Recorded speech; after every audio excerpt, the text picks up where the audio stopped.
জবাই যিনি করবেন এটা ওনার পারিশ্রমিক, এটা ওনার হক। এটা উনি যদি মাফ করে দেন ওনার দায়িত্ব, উনি মাফ করে দিলে দিতে পারেন, কিন্তু না হয় এটা ওনার হক, ওনার ওইটা দিতে হবে, না হয় গুনাহ হবে। এটা তার কাজ, এটা তার হক। সে ইমাম হোক, গায়রে ইমাম হোক, যে ইচ্ছা সে হোক, এটা তার কাজ। কাজ হিসাবে তার এটা পারিশ্রমিক। যেমন গোশত কাটা কাজ, জবাই করাটাও একটা কাজ। এই কাজের কারণে তার পারিশ্রমিক অবশ্যই দিতে হবে। বাকি কিছু কিছু মহল্লার ভিতরে যে কথাটা বললেন যে ওই ইমাম সাহেব দেখা যায় কুরবানি করে না, এরপরও বাধ্যতামূলক দিতে হয়, এই বিষয়গুলো আসলে সংস্কার হইলে ভালো হয়। এই ক্ষেত্রে মূলত আর কি ইমাম সাহেবদের বা মুয়াজ্জিন সাহেবদেরকে মসজিদের পক্ষ থেকে ঈদ উপলক্ষে কিছু বোনাস টোনাস দেওয়ার নিয়ম থাকে সব জায়গায়। কারণ ঈদ উপলক্ষে জানেন সকলেরই খরচ বাইরে যায়, কিন্তু এই বোনাসগুলা স্বাভাবিকভাবে বেতনের সাথে বোনাস, এটা আমাদের এইসব অঞ্চলে মানে অভ্যস্ত না।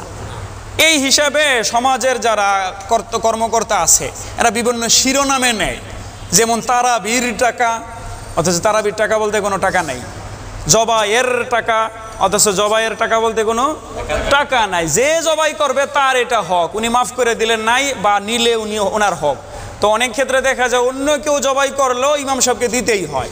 তো এটা মূলত আসলে জবাইয়ের টাকা না, এটা মূলত হলো এই সমাজে থাকার টাকা, সমাজের চান্দা, সমাজের বোনাস। তো এটার বাকি নিয়মটা পরিবর্তন করা উচিত, কারণ এটা বাহ্যিকভাবে আপত্তিকর যে একটা লোককে জবাই করলো না এরপরও তার জন্য বাধ্যতামূলক দিতে হবে। এই ক্ষেত্রে সমাজের কর্মকর্তাদের উচিত যে জবাই আপনারা যে যারটা ইচ্ছা তারটা করে নেবেন।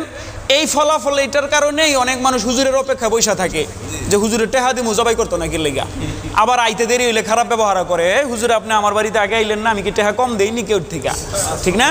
এই যে এই ঝগড়াটাই মারামারিটা হচ্ছে হলে এই কারণে। তো সমাজ কর্মকর্তাদের উচিত তারা বলে দিবে যে প্রত্যেক ঈদ উপলক্ষে আপনারা যে যত বেতন দিতেন সে ডবল বেতন দিবেন, বা ঈদ উপলক্ষে ধরেন 100 টাকা করে মাসে দিতেন, ঈদ উপলক্ষে আবার 100 টাকা করে দিবেন 2 ঈদে, এটা বোনাস দিতে হবে আমাদের স্টাফদের।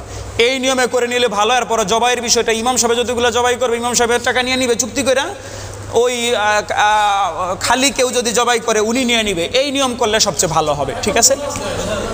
জি।